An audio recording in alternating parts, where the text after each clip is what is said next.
Trump की आलोचना बंद करें और 500 अरब डॉलर के खनिज सौदे पर हस्ताक्षर करें। अमेरिकी अधिकारी ने कीव को सलाह दी है। जानेंगे क्या है मामला। तो वहीं दूसरी तरफ ब्रिटेन और अमेरिका से विमान के पुर्जे भारत के रास्ते रूस तक पहुंचे। अब ऐसा कौन सा खुलासा हो रहा है, जानेंगे जियोपॉलिटिक्स में क्या कुछ चल रहा है। हमेशा की तरह जानने को मिलेगा बहुत कुछ। आइए जानते हैं इन खबरों को विस्तार से। अमेरिकी व्हाइट हाउस के अधिकारियों ने यूक्रेन को सख्त संदेश दिया है कि वह राष्ट्रपति डोनाल्ड ट्रंप की आलोचना बंद करें और एक ऐसे सौदे पर हस्ताक्षर करें जिसके तहत यूक्रेन की आधी खनिज संपदा लगभग 500 अरब डॉलर मूल्य की अमेरिका को सौंपी जाए। ये सौदा ट्रंप प्रशासन की ओर से यूक्रेन पर दबाव का हिस्सा माना जा रहा है ताकि वह रूस के साथ शांति वार्ता में अमेरिकी शर्तों को माने। अमेरिकी राष्ट्रीय सुरक्षा सलाहकार माइक वॉल्ज ने इस संबंध में कहा कि यूक्रेन के राष्ट्रपति वोलोदिमीर ज़ेलेंस्की को अपनी आलोचना कम करनी चाहिए और इस सौदे पर गंभीरता से विचार करना चाहिए। अमेरिकी अधिकारियों ने यूक्रेन से कहा है कि वो अपनी प्राकृतिक संपदा, जिसमें तेल, गैस और दुर्लभ खनिज शामिल है, उनका मूल्य 500 अरब डॉलर का मूल्य अमेरिका को सौंपी जाए। ये सौदा ट्रंप प्रशासन की ओर से यूक्रेन पर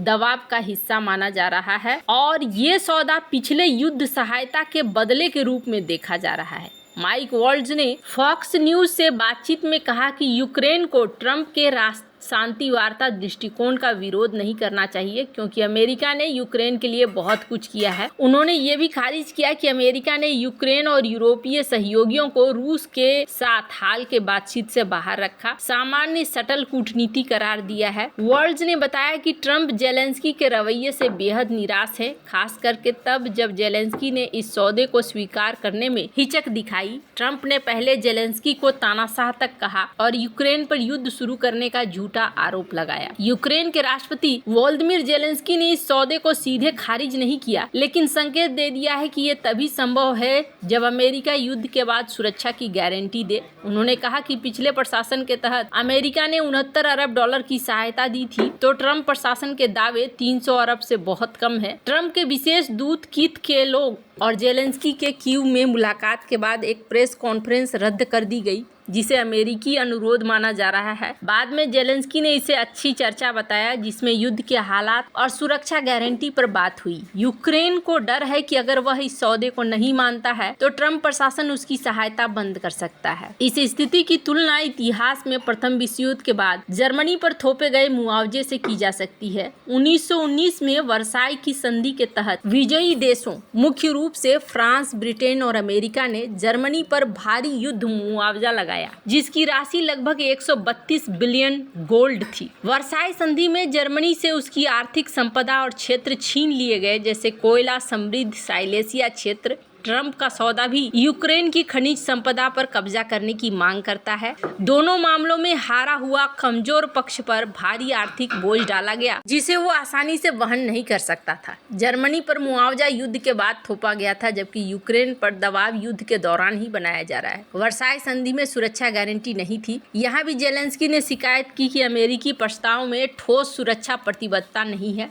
जर्मनी इस मुआवजे ने आर्थिक और नाराजगी पैदा की जो द्वितीय विश्व युद्ध की नींव रखी गई। यूरोप के नेता, जिसे ब्रिटेन के कीर स्टारमर और फ्रांस के एमुएनुएल मैक्रोन ने यूक्रेन का समर्थन करने की पेशकश की है। हालांकि वो चिंतित हैं कि अमेरिका यूक्रेन को अकेला छोड़ सकता है। क्रेमलिन ने ट्रंप के यूक्रेन विरोधी बयानों पर खुशी जताई है। पुतिन के प्रवक्ता दिमित्री पेस्कोव ने कहा है कि ज़ेलेंस्की के बयानबाजी काफी कुछ सोचने पर मजबूर करती है। चीन के विदेश मंत्री वांग यी ने ट्रंप के रूस के साथ शांति प्रयासों की तारीफ की है, जिससे यूक्रेन की चिंताएं बढ़ गई है। अगर यूक्रेन ये सौदा मानता है तो उसकी आधी खनिज संपदा अमेरिका के हाथों में चली जाएगी। इससे यूक्रेन की युद्ध के बाद पुनर्निर्माण क्षमता कमजोर हो सकती है। यूक्रेन और अमेरिका के बीच तनाव बढ़ सकता है। यूरोप को यूक्रेन की सहायता के लिए आगे आना पड़ सकता है। खैर, जहां एक तरफ ये सब कुछ चल रहा है, वहीं दूसरी तरफ 21 फरवरी 2025 को डेक्कन हेराल्ड में प्रकाशित एक समाचार के अनुसार ब्रिटेन और अमेरिका से विमान के पुर्जे भारत के माध्यम से रूस तक पहुंचाए गए, जिससे रूस पर लगे अंतर्राष्ट्रीय प्रतिबंधों को दरकिनार किया जा रहा है। द गार्जियन की एक रिपोर्ट के हवाले से कहा गया कि यूरोपीय संघ और ब्रिटेन ने रूस और उसकी एयरलाइंस और अन्य संस्थाओं को विमान के पुर्जों को सीधी बिक्री पर प्रतिबंध लगा रखा है। इसी तरीके से अमेरिका ने भी ऐसी बिक्री पर रोक लगा दी।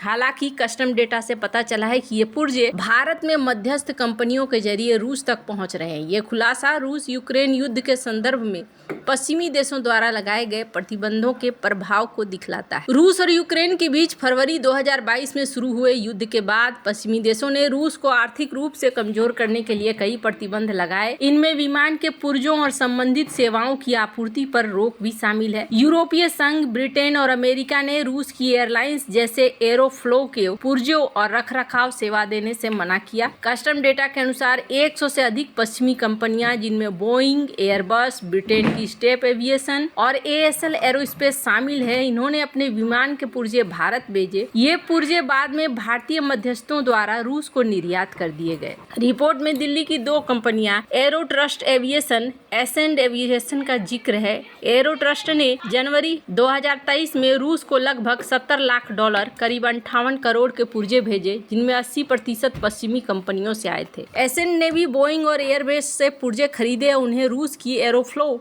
और उराल जैसी कंपनियों को बेचा। इन पुर्जों में bolt, fastener, fuel sealant, battery जैसे महत्वपूर्ण घटक थे जो रूसी विमानों को उड़ान योग्य बनाने के लिए जरूरी है। ये सब तब हुआ जब रूस पर प्रतिबंधों के कारण उसकी एयरलाइंस को पश्चिमी समर्थन से वंचित कर दिया गया। 2 सितंबर 2023 के कस्टम रिकॉर्ड से पता चलता है कि पश्चिमी कंपनियों ने भारत को विमान के पुर्जे भेजे, बाद में रूस को निर्यात किए गए। उदाहरण के लिए बोइंग ने साल 2023 में कम से कम 80 खेप भेजी, जिसमें ज्यादातर रूस पहुंची है। भारतीय कंपनियों ने कानूनी रूप से पश्चिमी फर्मों से पुर्जे खरीदे क्योंकि भारत पर इन प्रतिबंधों का कोई सीधा असर नहीं था। इसके बाद उन्हें रूस को बेच दिया गया, जिससे प्रतिबिंबों को अप्रत्यक्ष रूप से दरकिनार कर दिया गया। एसेंड एविएशन की आय साल 2021 में 72 मिलियन से बढ़कर 2023 में $985 मिलियन हो गया, जो रूस के इस व्यापार में मुनाफे को दिखला रहा है। 30 अक्टूबर 2024 को अमेरिका ने एसेंड एविएशन और उसके 2 निवेशकों पर प्रतिबंध लगा दिए। उन्हें प्रतिबंधों से बचने के नेटवर्क का हिस्सा बताते हुए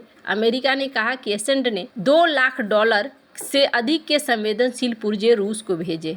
ब्रिटेन और यूरोपीय संघ इस रास्ते को बंद करने की कोशिश कर रहे हैं, लेकिन उनकी रणनीति कमजोर पड़ गई। ईरान पर भी प्रतिबंधों का उदाहरण देखने को मिला। खैर, अब जहां एक तरफ सब कुछ सलटता हुआ नजर आ रहा है, वहीं यूरोप को समझाया है अर्थशास्त्री ने और कहा है कि भारत को देखो और भारत से सीखो। भारत ने अब अमेरिका की नाराजगियों को दरकिनार करते हुए रूस से तेल खरीदा। पश्चिमी देशों की आपत्ति के बावजूद पुतिन को गले लगाया। जब यूक्रेन में रूसी हमले की निंदा भी नहीं की तो यूरोपीय देशों की भवें तनाई और भारत की बात बात पर आलोचना कर रहे थे कि कैसे यूरोपीय देशों के लिए भारत एक रोल मॉडल बन गया है। यूरोपीय संघ के 27 कमिश्नरों की टीम इस महीने के अंत में भारत की यात्रा करने वाली है, जो उनके छोटे से प्रायद्वीप से बाहर एक दुर्लभ सामूहिक यात्रा होगी। भारत भले ही कई खामियों से जूझ रहा हो, लेकिन यूरोपीय अधिकारियों को वहाँ बहुत कुछ दिखेगा जिससे उन्हें ईर्ष्या होनी चाहिए। लेख में लिखा गया कि उन बातों से वे सीख सकते हैं।